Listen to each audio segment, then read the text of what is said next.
Last April, I talked to several literary agents about my newest novel, Vengeance is Hers. One was neutral, one was repulsive, and two were receptive. Ultimately, that exploration didn't go anywhere, but one theme did emerge from that consultation. They all said the novel was too long. At 114,000 words, Vengeance is Hers is a thriller that begins with Molly Jerkins in high school. The novel concludes 12 years later. The agents were concerned about marketability. Is this revenge story YA, new adult, adult fiction? Dunno. It didn't fit easily into one box. And they weren't wrong about that. Books are easier to sell if they fit into tiny and tidy boxes, drilling down to the niche and all that. Going north of 90,000 words is not what many readers expect from a novel like this. Bigger books are expected with fantasy, but not crime thrillers. I get that. However, those conversations were exactly why I did not pursue agents further. I had a story that demanded more length. It wouldn't fit into a tidy, tiny box.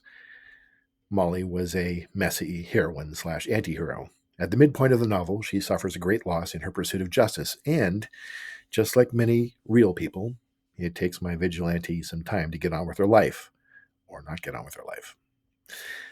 I wrote to the length my story demanded, not what would necessarily sell easily. I've long thought that readers don't know what they want until you give it to them.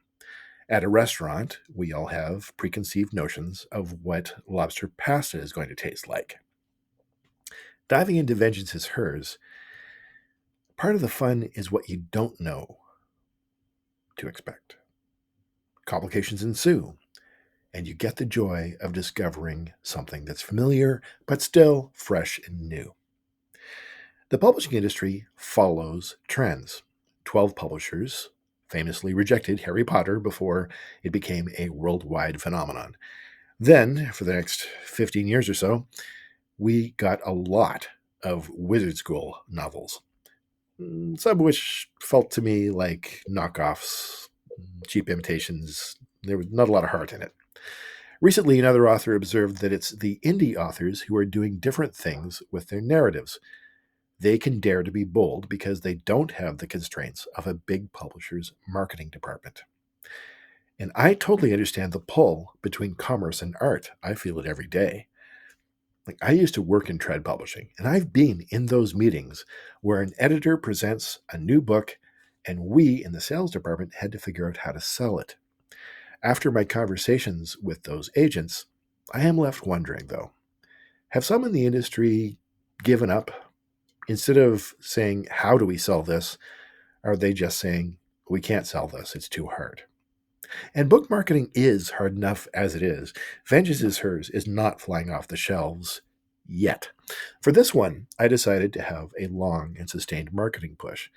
And I'm working on ways for the novel to find its audience. That's okay.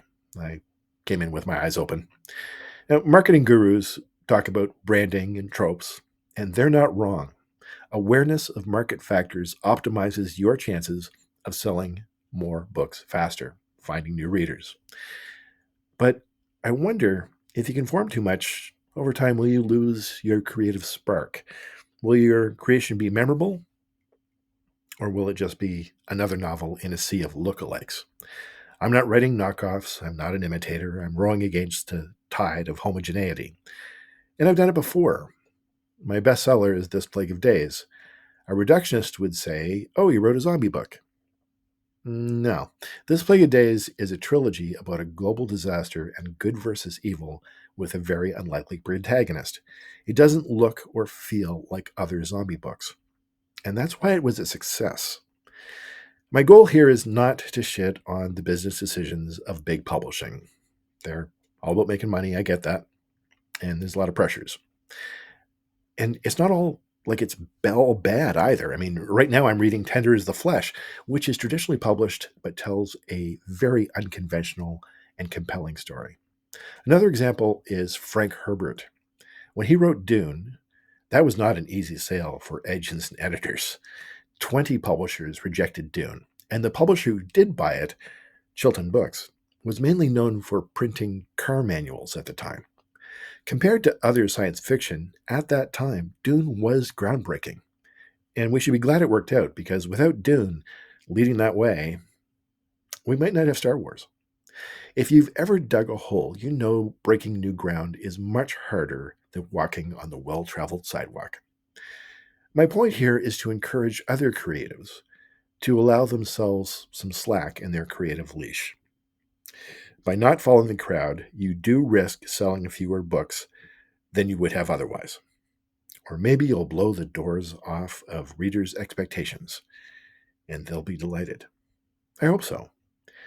In 2022, my dystopian novel, Endemic, won first place in genre from the North Street Book Prize. That was a big deal for me. This morning, I found out that Vengeance is Hers is doing well with North Street Book Prize judges. Again, that's very hopeful and gratifying. The novel doesn't have many reviews, but one of them is a rave from Publishers Weekly. To say the least, I feel exonerated in my creative choices. If you're out to make more money quickly, sure, listen to the gurus and you'll have an easier road ahead.